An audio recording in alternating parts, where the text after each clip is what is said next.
నమస్తే, welcome to 99 TV. నేను జ్యోతి. Updates చూద్దాం.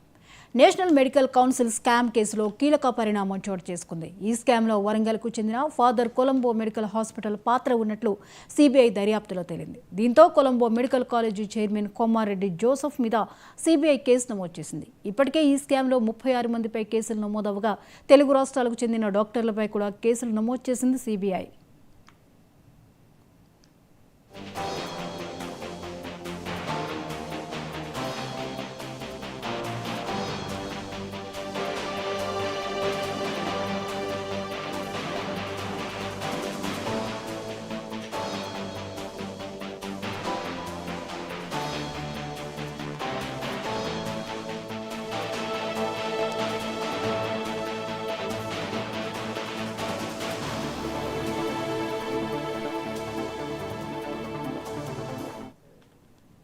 నేషనల్ మెడికల్ కౌన్సిల్ స్కామ్ కేసులో కీలక పరిణామం చోటు చేసుకుంది. ఈ స్కామ్లో వరంగల్కు చెందిన ఫాదర్ కొలంబో మెడికల్ హాస్పిటల్ పాత్ర ఉన్నట్లు సిబిఐ దర్యాప్తులో తేలింది. దీంతో Colombo medical college chairman Kommareddy Joseph మీద సిబిఐ కేసు నమోదు చేసింది. ఇప్పటికే ఈ స్కామ్లో 36 మందిపై కేసులు నమోదవగా తెలుగు రాష్ట్రాలకు చెందిన డాక్టర్లపై కూడా కేసులు నమోదు చేసింది సిబిఐ.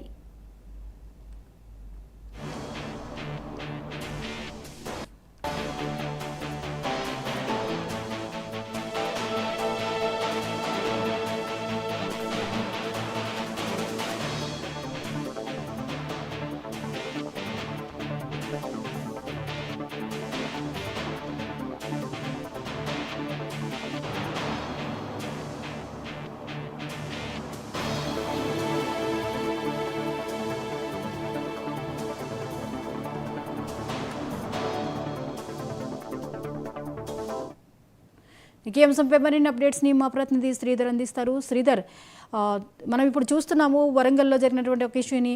అయితే నేషనల్ మెడికల్ కౌన్సిల్ స్కామ్కి సంబంధించి వివరాలన్నీ మనకి బయటకు వస్తున్నాయి. అసలు అప్డేట్స్ ఏంటి, ఏం జరిగింది?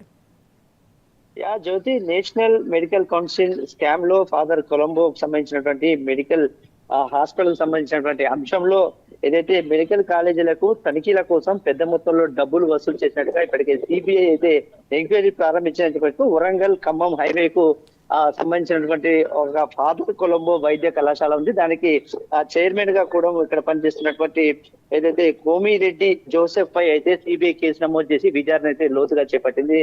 ఇందులో భాగంగా ఏదైతే ఆంధ్రప్రదేశ్ తెలంగాణకు చెందిన డాక్టర్ల పాత్ర కొంత ఉందనే ఒకటి విచారణతో అయితే ప్రారంభించినటువంటి సిబిఐకి అనేక అంశాలు బయటకు వచ్చినటువంటి పరిస్థితి. ఒక ఆంధ్రప్రదేశ్ తెలంగాణ కాకుండా కర్ణాటక, రాజస్థాన్, మధ్యప్రదేశ్, ఢిల్లీ, ఉత్తరప్రదేశ్, ఛత్తీస్గఢ్ లో ఉన్నటువంటి మెడికల్ కాలేజీలో తనిఖీలు చేపట్టినటువంటి ఆ తనిఖీలో మాత్రం అక్రమాలు కోకొల్లలుగా బయటకు వెళ్ళాయి అనేది మాత్రం సిబిఐ అయితే విచారణ చేపడుతుంది. ప్రధానంగా ఛత్తీస్గఢ్ కు చెందినటువంటి శ్రీ రావత్పూర్ సర్కార్ మెడికల్ కాలేజ్ డాక్టర్లు బ్రోకర్లుగా మధ్యవర్తులుగా ఉన్నారనేది ఒక ఆరోపణ అయితే బయట చేసి దానిపైన సమగ్ర విచారణ కూడా చేస్తున్నటువంటి పరిస్థితి కనబడుతుంది. అంటే ముఖ్యంగా ఈ జోసెఫ్ సంబంధించినటువంటి బృందం ఏదంటే మెడికల్ కాలేజీలో తనిఖీలు చేసి వాటికి సరైనటువంటి ఒక నివేదికను అందించే విషయంలో కీలక పాత్ర పోషించాడు ఇక్కడ జోసెఫ్. అయితే ఈ జోసెఫ్ చేసేటువంటి క్రమంలో దానికి భారీ మొత్తంలో డబ్బులు వసూలు చేశారనేది, దానికి కొంతమంది డాక్టర్లు మధ్యవర్తిత్వం వహించారనేది మాత్రం సిబిఐ విచారణలో బయటకు వెళ్ళిన కోసం ముఖ్యంగా విశాఖ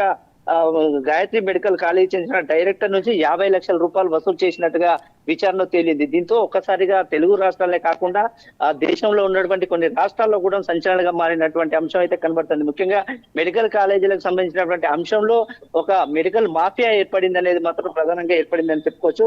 ముఖ్యంగా డాక్టర్ కృష్ణ కిషోర్ ద్వారా ఢిల్లీకి హవాలా రూపంలో డబ్బులు కూడా పంపించినట్టుగా విచారణలో బయటపడినటువంటి అంశాలు కొంత ముఖ్యంగా దక్షిణాది రాష్ట్రాలకు అదేవిధంగా మెడికల్ కాలేజీలకు కనిపించినటువంటి డాక్టర్ వీరేంద్ర కుమార్ ను నియామకం చేసినట్టుగా అటు ఆ సిబిఐ విచారణలో బయటపడింది.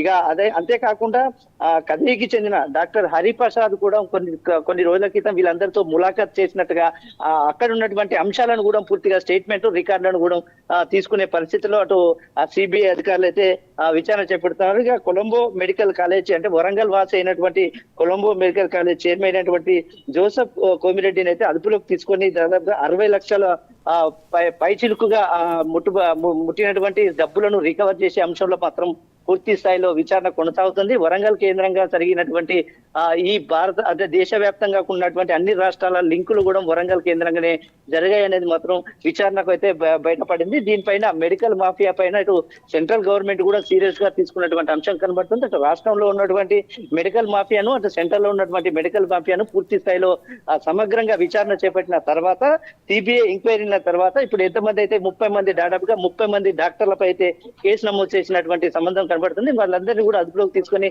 వారందరి స్టేట్మెంట్లను తీసుకున్న తర్వాత తదుపరి వివరాలను సిబిఐ వెల్లడించే అవకాశాలు కనబడుతున్నాయని చెప్పుకోవచ్చు మనకు. Right, thank you Sridhar.